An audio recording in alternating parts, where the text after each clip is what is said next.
اعوذ باللہ من الشیطان الرجیم بسم اللہ الرحمن الرحیم فللہ الحمد رب السماوات رب الارض ورب العالمین وله الکبریاء فی السماوات والارض وهو العزیز الحکیم الملک القدوس الملک القدوس الملک القدوس العزیز الحکیم تبارک الذی تبارک الذی تبارک الذی بیدیہ الملک وہو علی کل شیء قدیر حسبی اللہ ونعم الوکیل ونعم المولا ونعم النصیر اللہم صلی علی سیدنا محمد وصلت علیک وآلہ وسلم کثیرا کثیرا حرفا حرفا الفا الفا دائما ابدا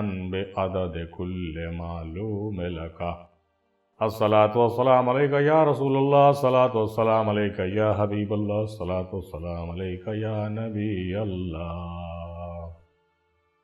مرکز افضلیہ کے محترم معزز سامعین السلام علیکم ورحمۃ اللہ وبرکاتہ۔ جوہر اسلام کے سیریز میں آئیے آج پھر مغز اسلام کے مختلف عنوانات کے حوالے سے کچھ گفتگو کرنے کا شرف حاصل کرتے ہیں۔ آئیے سماعت فرمایا جائے اور دیکھا جائے کہ سالوں پہلے کن کن طرح کے مضامین ہم نے یکجا کیا تھا، اور یہ جو مضامین ہیں یہ ہم لوگوں کی روحانیت کے لیے کس قدر کارآمد ہیں۔ دادا میم ہندی سرکار رحمۃ اللہ علیہ کے روحانی فیوز و برکات کے ساتھ آئیے ان فکر پر غور و خوض کرتے ہیں اور اپنے لیے مشعل راہ بناتے ہیں۔ بسم اللہ کرتے ہوئے آئیے آج 9واں عنوان کو دیکھتے ہیں، جس کا نام ہے خیالات معراج۔ اس میں کچھ اپنے چنندہ خیالات کو رکھنے کی کوشش کی گئی ہے۔ آئیے سماعت کرتے ہیں یہ خیالات کس قدر دوسرے بزرگوں سے ہم آہنگی رکھتا ہے، اور دادا میم ہندی سرکار رحمۃ اللہ علیہ کے فکر سے بھی کس قدر جو ہے یگانگی محسوس ہوگی انشاءاللہ تعالی۔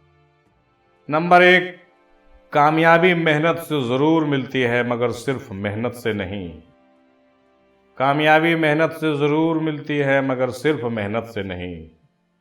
غور کریے گا، روزی کام کرنے سے ضرور ملتی ہے مگر صرف کام کرنے سے نہیں، بلکہ رب کی مرضی اور قسمت بھی ضروری ہے۔ اپنی ہستی اور نفس کے کسی بھی حربے پر بھروسہ ہرگز ہرگز مت کرنا، بلکہ توکل صرف اور صرف خدا پر کرنا جو کہ غالب حکمت والا ہے۔ فتح اور کامرانی کا مدار کثرت اور قلت پر بالکل نہیں ہے، بلکہ صرف اور صرف خدا برحق کی رضا اور خوشنودی پر منحصر ہے۔ اور یقین نہ ہو تو بدر و حنین کے جنگوں پر غور کرنا چاہیے۔ یعنی فتح اور کامرانی کا دار و مدار جو ہے تعداد سے اور کثرت و قلت سے نہیں ہے، بلکہ خدا برحق کی رضا اور خوشنودی پر منحصر ہے۔ اس بات کو یقین لانے کے لیے بدر و حنین کی جنگیں سمجھنی چاہیے، غور کرنا چاہیے کہ بدر میں کتنے کم مسلمان تھے پھر بھی کامیابی حاصل ہوئی۔ یعنی ظاہری چیزیں جو ہے، ظاہری اسباب فتح اور کامرانی کے لیے بالکل کہیے کہ اس پر انحصار نہیں ہے۔ جو نفس خدائی کا دعویٰ کرنا چاہتا ہے وہ اہتمام و انتظام میں لگا رہتا ہے، اور جو بے خود ہو کر بے پرواہ جیتا ہے وہ نفس سے آزاد اور معرفت سے آباد ہو جاتا ہے۔ بہت چھوٹا موٹا کام کرتا ہوں یہ میرا صبر ہے، بہت کم پیسے ملتے ہیں یہ میرا توکل ہے، کسی سے کچھ نہیں کہتا ہوں یہ میرا شکر اور غنا ہے، اور کسی سے کچھ نہیں مانگتا ہوں یہ میرا دولت فقر ہے، ہر کام خدائی کے لیے کرتا ہوں یہ میرا اخلاص ہے، الحمدللہ۔ یہ خیالات ہو سکتا ہے کہ دوسرے لوگوں سے بھی ہم آہنگ ہو جائے، لیکن یہ بہتر ہے اسلام اور اسلامی تعلیمات اور فقر و تصوف کے حوالے سے یہ خیالات ابھی آپ سماعت فرما رہے تھے، جس میں مختلف موضوعات، مختلف باتوں کے جانب اشارہ کیا گیا ہے۔ اور یہ بتانے کی کوشش کی گئی ہے کہ کامیابی محنت سے ضرور ملتی ہے مگر صرف محنت سے نہیں ملتی ہے، یعنی آپ کی قسمت بھی اور اللہ کی مرضی بھی شامل ہو تو بہت عمدہ ہے اور وہ ضروری ہے۔ اگر کوئی یہ شخص سمجھتا ہے کہ میں محنت کر کے کامیاب ہو جاؤں گا تو یہ صحیح بات نہیں ہے۔ بہت سارے محنت کرنے والے لوگ آج ناکام پھر رہے ہیں، لیکن اللہ کی مرضی ہوتی ہے اور اس بندے کی قسمت جب اس میں شامل ہوتی ہے تو وہ محنت رنگ لاتی ہے، اور اس طریقے سے معاملہ تقدیر اور تدبیر مل کر کے کامیابی کا جو ہے مقام حاصل کرتا ہے، یعنی منزل و مقصود تک محنت پہنچ جاتا ہے۔ یہ اس بارے میں لکھا گیا، کہا گیا، سمجھایا گیا۔ اسی لیے کچھ لوگ یہ سمجھتے ہیں کہ روزی کام کرنے سے ملے گی، نہیں، روزی کام کرنے سے ضرور ملتی ہے مگر صرف کام کرنے سے نہیں، بلکہ رب کی مرضی بھی چاہیے، اور روزی کمانے کے لیے کام کرنا ضروری ہے۔ لیکن بہت سارے ہزاروں لاکھوں لوگ ایسے ہیں جو بنا کام کیے ہوئے بھی روزی حاصل کرتے ہیں۔ اس لیے ایک نیا جو ہے فکر پیدا کیجیے اور اسلامی کنسیپٹ اپنے دل و دماغ میں اتار لیجیے۔ اپنی ہستی اور نفس کے کسی بھی حربے پر بھروسہ ہرگز نہیں کرنا چاہیے، یعنی اپنے نفس کے حربے پر بھروسہ نہیں ہو، اپنی ذاتی خودی اور خود پرستی پر بھروسہ نہیں ہو، اپنے طاقت و اقتدار پر بھروسہ نہیں ہو، بلکہ اللہ پر توکل ہونا چاہیے اور خدا پر، خدا کی حکمتوں سے وابستگی اور امید رکھنی چاہیے۔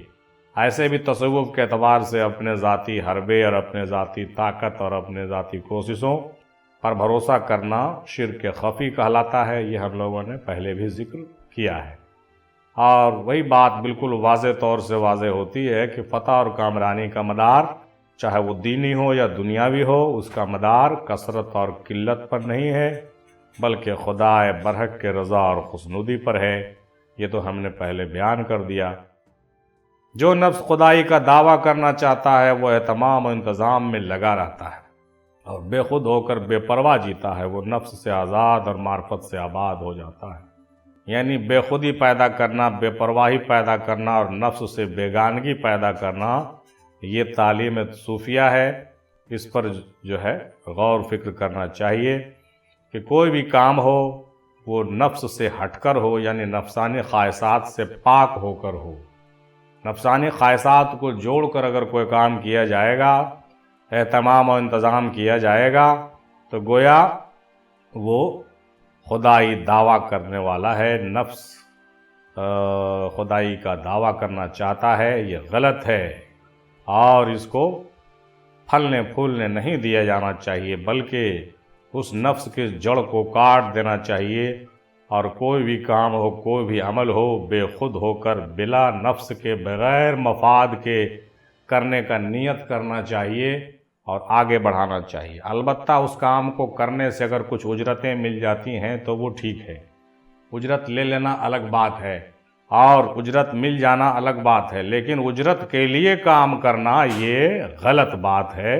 صرف غلط بات نہیں ہے بلکہ نفس پرستی ہے۔ اس فرق کو سمجھنا ہم تمام صوفیہ اکرام کے چاہنے والے تمام مریدوں کے لیے ضروری ہوتا ہے، اور یہ تعلیم صوفیہ کے بنیاد پر یہ بات ہم نے آپ کے سامنے گوشِ گزار کیا ہے۔ اسی لیے کل ملا کر اس عنوان میں یہ بات واضح ہو کر کلیئر ہو رہا ہے کہ ہم لوگوں کو صبر، شکر اور توکل سے کام کرنا چاہیے اور اللہ کے رضا میں راضی رہنا چاہیے، دولت فقر پر فخر کرنا چاہیے، اور مکمل فنائیت کے ساتھ، بے خودی کے ساتھ، اخلاص کے ساتھ واسطے اللہ رسول کے دنیا میں جینا اور مرنا چاہیے۔ وما علینا الا البلاغ۔